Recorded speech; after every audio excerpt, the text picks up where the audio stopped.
My name is Julie, and this is the story of how my life was turned upside down, not once, but twice. I guess I should start from the beginning. I was born to loving parents, Larry and Joanna David, in a small suburban town. My dad was a journalist, and my mom worked as a nurse. We weren't rich, but we were happy. Life was pretty normal until I turned 14, and then everything changed. It was a rainy Friday evening when my parents were driving home from a dinner party. I was at home with my grandma, watching some silly cartoon when the phone rang. I'll never forget the chill that went through me when I heard my grandma crying softly in the kitchen. The next few days were a blur. They told us Mom had died instantly in the crash. Dad survived, but just barely. When I finally saw him in the hospital, he was just a shadow of the man I once knew. His legs were crushed, and the doctor said he'd never walk again. "Julie," he whispered, reaching for my hand. "I'm so sorry, sweetie. I'm so sorry." I didn't understand why he was apologizing. It wasn't his fault a drunk driver had crashed into their car. But as I got older, I realized he was sorry for what our lives had become, for the struggles we would face, for the mother I had lost, and for the father he thought he could no longer be. But my dad, Larry David, was stronger than he gave himself credit for. After he got out of the hospital and adjusted to life in a wheelchair, he threw himself into his work. He had always been a talented writer, and now he focused all his energy on his job as an editor at the city's major newspaper. As I entered my teenage years, Dad made sure I had everything I needed. He encouraged me to join clubs, make friends, and have as normal a life as possible. But the truth was, I preferred spending time with him. We watched old movies together, argued about books, and he helped me with my homework. When it was time for college, Dad insisted that I go away to school. "You need to spread your wings, kiddo," he said. "Don't worry about me, I'll be fine." I was hesitant, but I knew he was right, so I went off to college. I went to the State University of New York and studied accounting. That's where I met Emma, who became my best friend. Through Emma, I met her second cousin, Paul. Paul was kind and funny, and he didn't flinch when I told him about my dad. In fact, the first time he met Dad, they got along right away, bonding over their shared love of classic rock.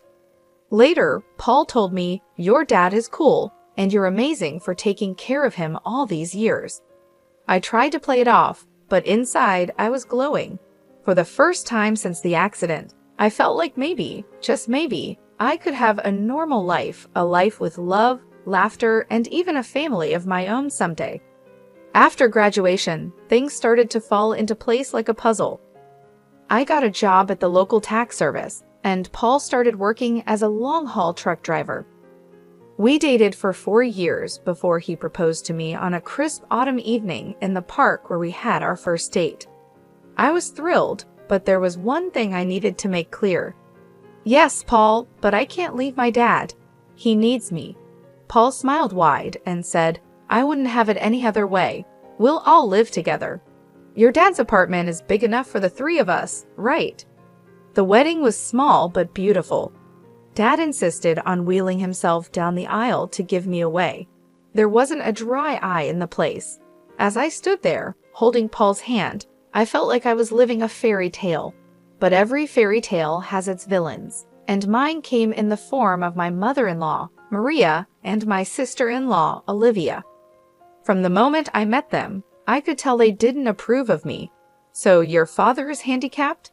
Maria asked during our first meeting, wrinkling her nose like she smelled something bad. "He's disabled," I corrected, trying to stay calm. "But he works as an editor." "How nice," she interrupted, clearly not interested.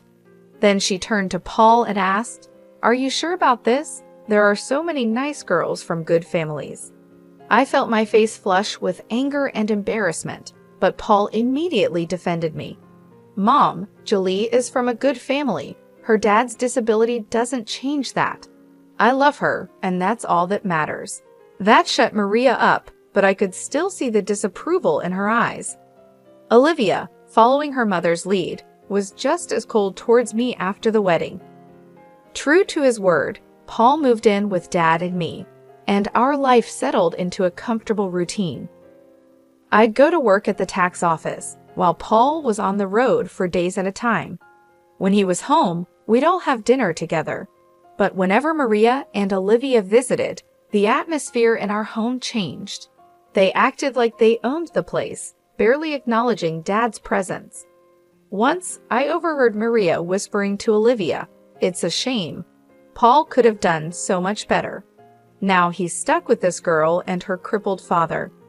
What if they have children? Can you imagine the genes?" I was furious, but I kept quiet for Paul's sake. I tried to keep the peace, but it was getting harder and harder.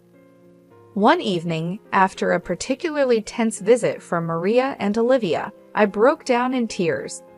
Paul found me in our bedroom, crying. Hey, he said, pulling me into his arms. "What's wrong?" "Your mom and sister," I sobbed. "They hate me. They think I'm not good enough for you because of Dad." Paul's face hardened. "That's ridiculous. You and your dad are my family now. If they can't accept that, it's their problem, not ours." His words comforted me, but I couldn't shake the feeling that this was just the beginning of our troubles with Maria and Olivia. As the months went by, Paul's trucking business began to grow. He was always on the road, traveling across the country in his big rig. I missed him terribly when he was gone, but I focused on my work at the tax office and spent my evenings keeping Dad company. One crisp autumn evening, as I was helping Dad into bed, Paul called. His voice crackled with excitement over the phone. "Julie, I've been thinking," he said.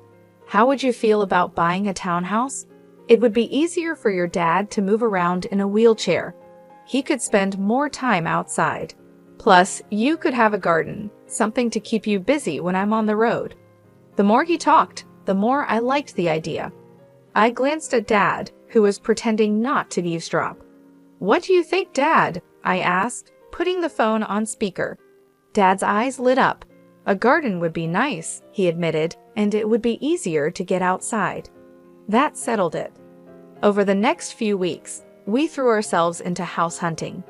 We finally found the perfect place, a spacious townhouse with wide doorways, a roll-in shower for Dad, and a beautiful backyard. Taking out a mortgage was scary, but with Paul's income, mine, and the rent from Dad's old apartment, we managed to make it work. We moved in on a sunny Sunday in spring, and I'll never forget the look on Dad's face as he wheeled himself out onto our new patio. "This is perfect, sweetie," he said, his eyes misty. "Thank you." We spent the next few months settling in and making the place our own. I planted a small vegetable garden, and Dad would sit outside for hours, enjoying the sunshine and fresh air. It was peaceful, almost perfect. Then we decided to have a housewarming party. We invited friends, colleagues, and yes, even Maria and Olivia. The party was in full swing when they showed up, fashionably late as usual. They walked in, looking around with barely hidden envy. As we walked through the house, I could see Maria thinking about something. When we reached the master bedroom, she turned to me with a sly smile. "You know, Julie," she said quietly, "this would be perfect for Paul and me. Why don't you send your father to a nursing home? Then I could move in here." I felt like I'd been slapped. "Excuse me," I managed to say. "Oh, don't look so shocked," Maria continued. "Your father isn't well. He's not a whole person anymore, is he? He doesn't need all this luxury. A nursing home would be more than enough for someone in his condition."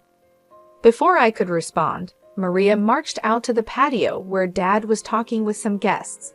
To my horror, she grabbed the handles of his wheelchair and started pushing him toward the driveway. "Maria!" I shouted, running after her. "What are you doing?" "If he won't go to a nursing home, he can stay outside," she sneered. "That's what you wanted, isn't it? For him to be outdoors?" I was shaking with rage and disbelief. Thankfully, Paul heard the commotion and came running. His face turned red with anger when he saw what his mother was doing. "Mom," he yelled, "what the hell are you doing? Let go of Larry's chair right now." Maria looked shocked by Paul's tone. "But honey, I was just—" "I don't want to hear it," Paul cut her off. "You and Olivia need to leave now." After they left, Paul apologized over and over to Dad and me. "I'm so sorry," he said, his voice breaking. "I had no idea she would do that. I'm just so sorry." Dad reached out and patted Paul's hand. "It's not your fault, son," he said gently. "Some people just can't understand." Life settled into a new routine after that incident. Maria and Olivia kept their distance, which was fine with me. Paul focused on his work, taking on more long-haul routes to help pay for our new home. I split my time between my job at the tax office, taking care of our home, and looking after Dad. 4 years passed quickly. Our life became comfortable and predictable. Paul was on the road most of the time, but when he was home, our little family was happy. Dad's health was stable, and he seemed content, spending his days in the garden or working on his editing from home. Then came the call that shattered my world. I was at work when my phone rang. A man's unfamiliar voice greeted me, "Mrs. Walker, this is Officer Andrew from the Highway Patrol." My heart sank. "Yes," I barely managed to say. "I'm sorry to inform you that your husband, Paul Walker, has been in a serious accident." The rest of the conversation was a blur. Words like head-on collision and "didn't make it" floated around me, but I couldn't understand them. It wasn't until I heard myself thanking the officer and hanging up that the reality began to hit me. Paul was gone. The next week was a fog of grief and disbelief. I went through the motions of planning the funeral like a robot, barely understanding what was happening. The day before the funeral, I gathered my courage and called Maria. I thought she deserved to hear about her son's death from me, not from a newspaper obituary. "Hello," Maria's sharp voice answered. "Maria, it's Julie," I said, my voice trembling. "It's about Paul. He's gone. There was an accident." There was silence on the other end of the line, and then, to my shock, Maria's voice came back, dripping with anger. "This is your fault," she hissed. "You made him work so hard, driving that truck to pay for your fancy house. You killed my son." I was stunned. "Maria, that's not..." "Save it," she snapped. "I expect you to give him the best funeral money can buy, but don't expect a penny from us. You made your bed, now lie in it." The line went dead. I stood there, phone in hand, tears streaming down my face. How could she be so cruel? How could she blame me for this? The day of Paul's funeral was gray and rainy, matching my mood perfectly. The church was full. Paul was well liked in the community, and it seemed like half the town had come to pay their respects.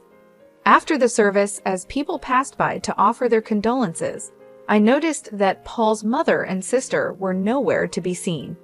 They hadn't even bothered to show up for their own son and brother's funeral. Dad reached out and squeezed my hand. "It's their loss, sweetie. We're family, and we'll get through this together." As we pulled into our driveway, something seemed off. The lights were on in the house, which was strange because I was sure I had turned everything off before we left. "Did you leave any lights on, Dad?" I asked, frowning. He shook his head. "No, I don't think so." As we got closer, I noticed movement inside the house. My heart started pounding. Were we being robbed on the day of Paul's funeral? I quickly helped Dad out of the car and into his wheelchair, my mind racing. Should I call the police? But as we approached the front door, I heard familiar voices inside. A chill ran down my spine as I recognized them. I pushed open the door to find Maria and Olivia in our living room, surrounded by boxes and pieces of furniture. "What the hell is going on here?" I demanded, my grief momentarily forgotten in the face of this outrageous intrusion. Maria turned to me, her face a mask of fake sympathy. "Oh, Julie dear, we're just helping you pack up. After all, you can't possibly afford to keep this place now that Paul is gone." I was speechless. Olivia added, her voice sickeningly sweet, "Don't worry, you can go back to your father's apartment. It's cozy." I could feel the anger building inside me. "Get out," I said, my voice low and dangerous. "Get out of my house right now." Maria had the nerve to look offended. "This house belongs to us now. All of Paul's property does. We're his family after all." "Like hell you are," I exploded. "Where were you today? At his funeral?" "Oh, that's right, you couldn't be bothered to show up." Maria waved her hand dismissively. We were busy making arrangements. Now be a good girl and start packing. We'll meet you out by tomorrow. I couldn't believe what I was hearing. These women hadn't shed a tear for Paul, hadn't even attended his funeral, and now they were trying to kick us out of our home. I'm calling the police, I said, pulling out my phone. Maria and Olivia exchanged worried looks. They clearly hadn't expected me to fight back. Now, Julie, Maria began, but I cut her off. No, you have exactly 10 minutes to get out of my house before I call the cops. This is my home. Paul and I bought it together. You have no right to be here. Maybe it was the steel in my voice or the fire in my eyes, but Maria and Olivia finally realized they had gone too far. They gathered their things and left, but not before Maria turned to me with a sneer. This isn't over, Julie. You'll be hearing from our lawyers. The days after Paul's funeral were a blur of grief, anxiety, and paperwork. I threw myself into sorting out Paul's affairs, partly to keep busy and partly out of fear that Maria and Olivia would try to take what wasn't theirs. A week after the funeral, I received a call from a local law firm. My heart pounded as I answered the call, afraid it was Maria, following through on her threat of legal action. Mrs. Walker, a crisp, professional voice asked. This is Scott Thompson from Thompson & Partners. I'm calling about your late husband's will. I felt a small flicker of hope. His will? I didn't know he had one. Yes, ma'am. Mr. Walker came to see us about 5 months ago. He asked that we contact you in the event of his passing. I scheduled an appointment for the next day, my mind spinning. Why hadn't Paul told me about this? What did it mean? The next morning, I wheeled Dad into Mr. Thompson's office. The lawyer greeted us warmly, his kind eyes crinkling at the corners. Mrs. Walker, Mr. David, thank you for coming in, he said, gesturing for us to sit near his desk. I'm sorry for your loss. Mr. Thompson opened a file on his desk. Now, as I mentioned on the phone, your husband came to see us to draft his will. He was very clear about his wishes. I held my breath as Mr. Thompson began to read. I, Paul Walker, being of sound mind, do hereby leave all my worldly possessions to my beloved wife, Julie Walker. I gasped, and Dad's grip on my hand tightened. Mr. Thompson continued, this includes our home, my truck, and all our savings. It is my wish that Julie use these resources to care for herself and her father, Larry David, whom I have come to love as my own. Tears streamed down my face. Even from beyond the grave, Paul was taking care of us. There's more, Mr. Thompson said gently. Mr. Walker left a letter for you. He handed me an envelope. With shaking hands, I opened it and began to read. My dearest Julie, if you're reading this, it means I'm gone. I'm so sorry for leaving you and Larry. Please know that you two are the best thing that ever happened to me. I made this will because I know how my mother and sister can be. I didn't want to worry you, but I needed to make sure you and Larry were protected if anything happened to me. You're my real family, Julie, you and Larry, not them. Take care of each other, live your lives to the fullest, and know that I'll always be watching over you. All my love, Paul. I clutched the letter to my chest, sobbing. Dad was crying too, his weathered hand patting my arm. Mr. Thompson gave us a moment before speaking again. Mrs. Walker, there's one more thing. Your husband's truck was insured. Given the circumstances of the accident, the insurance company will be paying out the full value of the policy. I looked up, sniffling, and asked, what does that mean? Mr. Thompson gave me a small smile and said, it means you'll be receiving a large sum of money, enough to pay off your mortgage and more. As we left the lawyer's office, I felt like a weight had been lifted from my shoulders. We were going to be okay. Paul had made sure of it. As we pulled into our driveway, I noticed a familiar car parked on the street. My heart sank as I recognized Maria's sleek sedan. Oh no, I muttered, what now? Sure enough, Maria and Olivia were waiting on our front porch.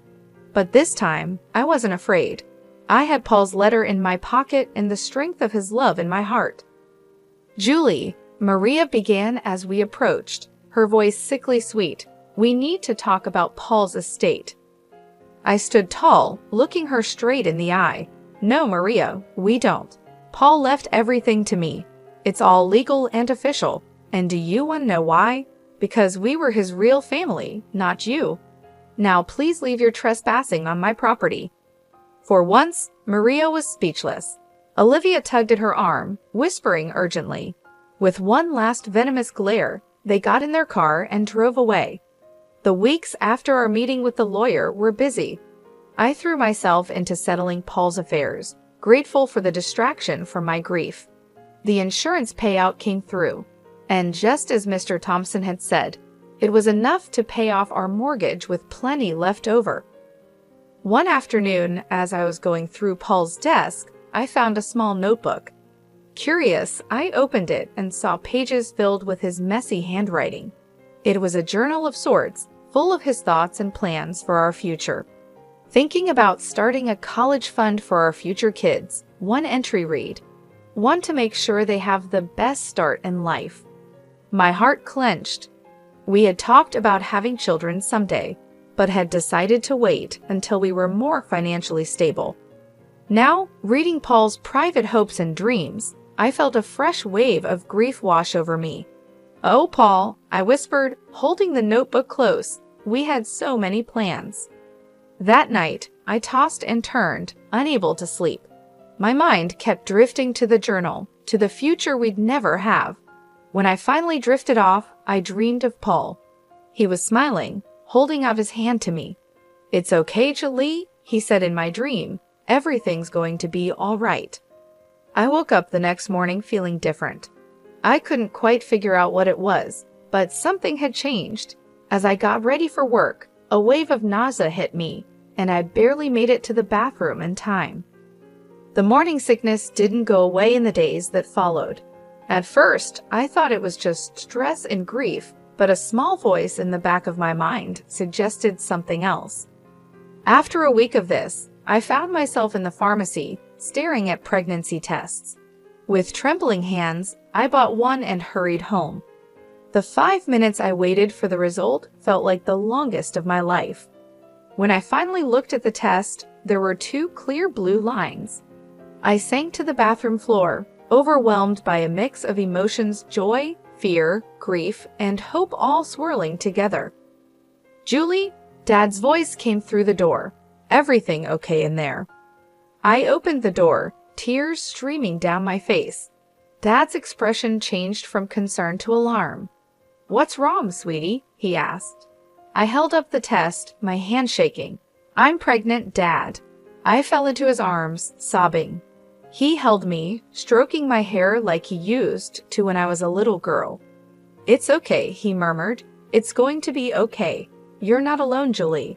And this baby is a gift, a piece of Paul that will live on." His words hit me deeply. This baby was a part of Paul, a continuation of our love.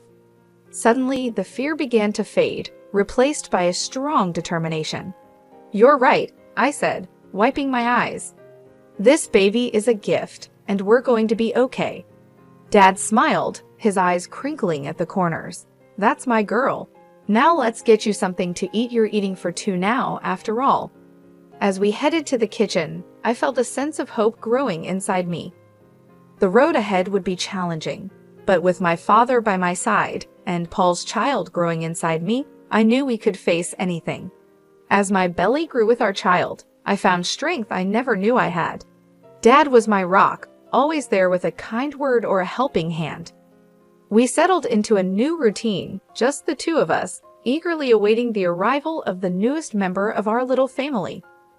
One sunny afternoon, as I was tending to the garden Dad and I had planted together, I heard a car pull up.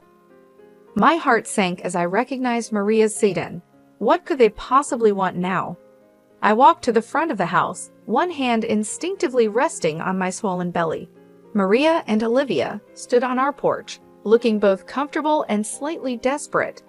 "Julie," Maria began, her voice missing its usual sharpness, "we need to talk to you." I raised an eyebrow, but said nothing, waiting for her to continue. Olivia spoke up, her eyes darting around nervously. "We've hit some hard times." We were wondering if we could stay in your father's old apartment just until we get back on our feet." I couldn't believe what I was hearing. After everything they had put us through, they had the nerve to ask for more.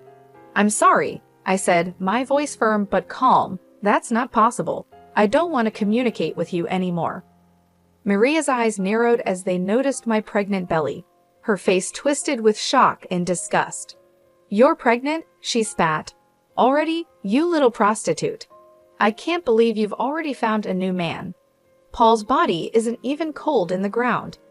I felt a surge of anger, but I pushed it down. I didn't bother explaining that it was Paul's child. I didn't want my baby to have such a grandmother and aunt. Instead, I smiled a small, secretive smile that seemed to unsettle Maria even more. "My personal life is none of your concern," I said calmly. "Now, I think it's time for you to leave." Maria looked like she wanted to say more, but something in my expression must have stopped her. She turned on her heel, grabbing Olivia's arm. I watched as they drove away, feeling a sense of peace wash over me. I had stood my ground, protected my family, and kept my dignity. Paul would have been proud.